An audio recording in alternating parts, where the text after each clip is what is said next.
నమస్తే, welcome to burning topic. Ukraine సంక్షోభం మరువక ముందే మరో యుద్ధ సంక్షోభం ముంచుకు రాబోతుందాం. ఆ యుద్ధ సంక్షోభం ఆసియాను అతలాకుతలం చేయబోతుందాం. అమెరికా వాంటెడ్ గా విధ్వంసానికి వ్యూహరచన చేస్తుందాం.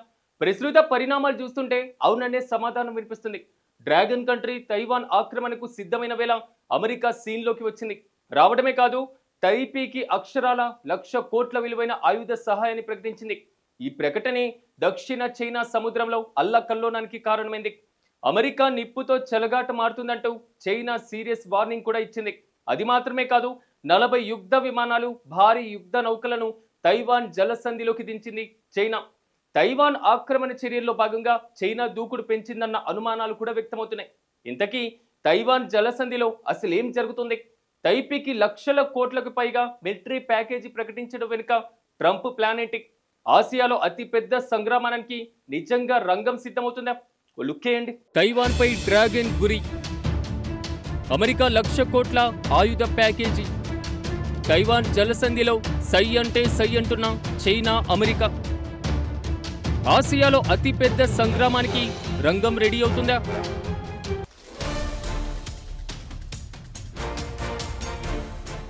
నాలుగేళ్ల ఉక్రెయిన్ సంక్షోభానికి ఇంకా ముగింపు రాకముందే మరో యుద్ధం సంక్షోభం ప్రపంచాన్ని భయపెడుతుంది. తైవాన్ ఆక్రమణ ప్రయత్నాలు చైనా జోరు పెంచింది. ఎప్పుడైనా రెడీ అనేలా దేశీయ చర్యలుంటున్నాయి. తనకు అడ్డు నిల్చే ప్రయత్నం ఎవరు చేసినా వారితోనూ యుద్ధానికే సిద్ధమని సంకేతాలు పంపుతుంది. తైవాన్ జోలికి వస్తే తాము రంగంలోకి దిగుతామన్న జపాన్ ప్రధానమంత్రి ప్రకటన ఏ స్థాయి ఉద్రిక్తతలకు దారితీస్తుందో ప్రపంచమంతా చూసింది. సమస్య తైవాన్ ఆక్రమణ అయినా యుద్ధం జపాన్లో అన్న పరిస్థితి కనిపిస్తుంది. ఆ ఉద్రిక్తతలు ఇంకా చల్లారకముందే అగ్రరాజ్యం అమెరికా సీన్లోకి వచ్చేసింది. తైవాన్కు భారీ మిలిటరీ ప్యాకేజీను ప్రకటించి మంట మీద ఉన్నటువంటి డ్రాగన్ని మరింత రెచ్చగొట్టింది.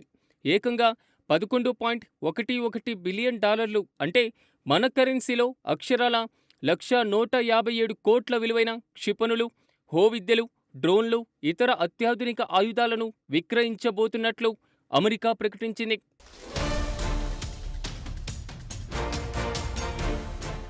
ఈ మేరకు నిర్ణయం తీసుకున్నట్లు ప్రకటించిన ట్రంప్ విదేశాంగ విధానానికి సంబంధించిన విషయాలను గాని లేదా చైనా తైవాన్ల గురించి గాని ప్రస్తావించలేదు.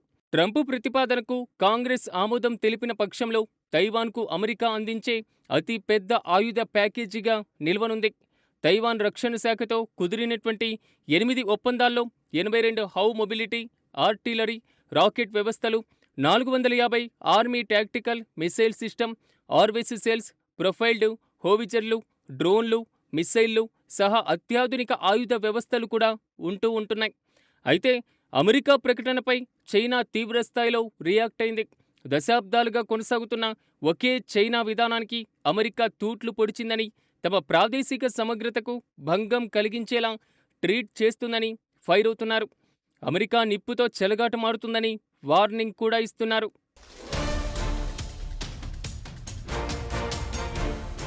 ఈ ఆయుధాల విక్రయం తైవాన్ జలసంధిలో శాంతిని దెబ్బతీస్తుందని, తైవాన్ను ముందు పాత్రకు మారుస్తుందని చైనా విమర్శించింది. అంతేకాదు, తమ యుద్ధ విమానాలు, నౌకల్ని రంగంలోకి దింపింది. తైవాన్ సమీపంలోని 40 చైనా యుద్ధ విమానాలు, 8 యుద్ధ నౌకలు తిరుగుతున్నట్లుగా గుర్తించారు.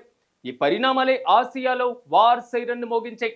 కానీ చైనా గురించి తెలిసి కూడా తైవాన్కి ఇంత భారీ మిలిటరీ ప్యాకేజ్ను ఎందుకు ప్రకటించినట్టో, తనకు తాను శాంతి దూతగా చెప్పుకుంటున్నటువంటి ట్రంప్ అసలు ఏం ప్లాన్ చేస్తున్నారు?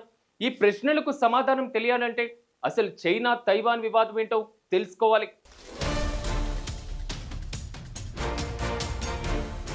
చైనా తైవాన్ల మధ్య వివాదానికి 7 దశాబ్దాల చరిత్రే ఉంది.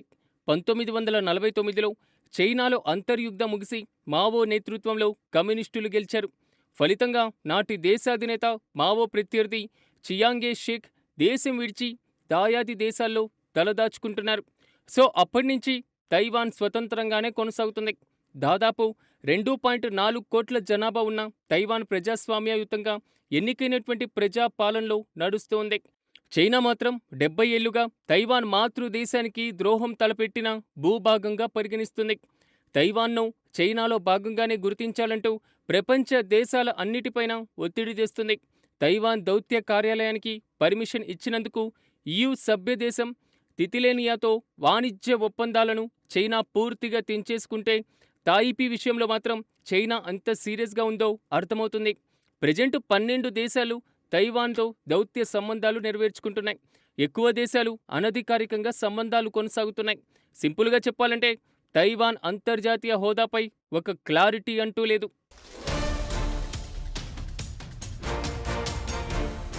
నిజానికి 1970 వరకు తైవాన్ ప్రభుత్వాన్ని చైనా మొత్తానికి ప్రతినిధిగా అమెరికా గుర్తిస్తూ వచ్చింది. 1970లో చైనాతో దౌత్యపరమైనటువంటి సంబంధాలు ఏర్పాటయ్యాయి. ఫలితంగా తాపీతో దౌత్య రక్షణ ఒప్పందాలకు అధికారికంగా స్వస్తి పలికింది. అనధికారికంగా సంబంధాలను కొనసాగిస్తూ వచ్చింది. ఈ ప్లేస్లో శాంతి సుస్థిరతను కాపాడడమే తమ లక్ష్యమని ట్రంప్ చెబుతున్నారు. అందుకోసమే చైనా తైవాన్ మధ్య యథాతథ స్థితి కొనసాగాలంటున్నారు. కానీ అసలు లక్ష్యం మాత్రం అది కాదు. తైవాన్తో ఉన్నటువంటి అవసరమే దీనికి ప్రధాన కారణం. ఇక తనకు అవసరం లేకపోయినా ఏ దేశానికి చిల్లర కూడా ఇవ్వని ట్రంప్ తైవాన్కు ఏకంగా 1,00,000 కోట్ల విలువైన ఆయుధాలు ఇస్తున్నారంటే అందుకు ఒకే ఒక్క రీజన్ తైవాన్తో అమెరికాకు ఉన్నటువంటి అవసరాలే. వాటిలో మొదటిది అత్యాధునిక సెమీ కండక్టర్ చిప్లు. ప్రపంచవ్యాప్తంగా లభించే అత్యాధునిక సెమీ కండక్టర్ చిప్స్లో 90% పైగా తైవాన్లోనే, ముఖ్యంగా తైవాన్ సెమీ కండక్టర్ మ్యానుఫ్యాక్చరింగ్ కంపెనీలో తయారవుతాయి. స్మార్ట్ ఫోన్లు, మెడికల్ పరికరాల నుంచి అత్యాధునిక యుద్ధ విమానాల వరకు ప్రతి దానికి ఈ కంపల్సరీ అవసరం ఉంటుంది. తైవాన్ చైనా అవసరమైతే అమెరికా తన సాంకేతిక, సైనిక అవసరాల కోసం పూర్తిగా చైనా పైన ఆధారపడాల్సి వస్తుంది. అలాంటి సిచ్యువేషనే వస్తే ఏమవుతుందో అమెరికాకు బాగా తెలుసు.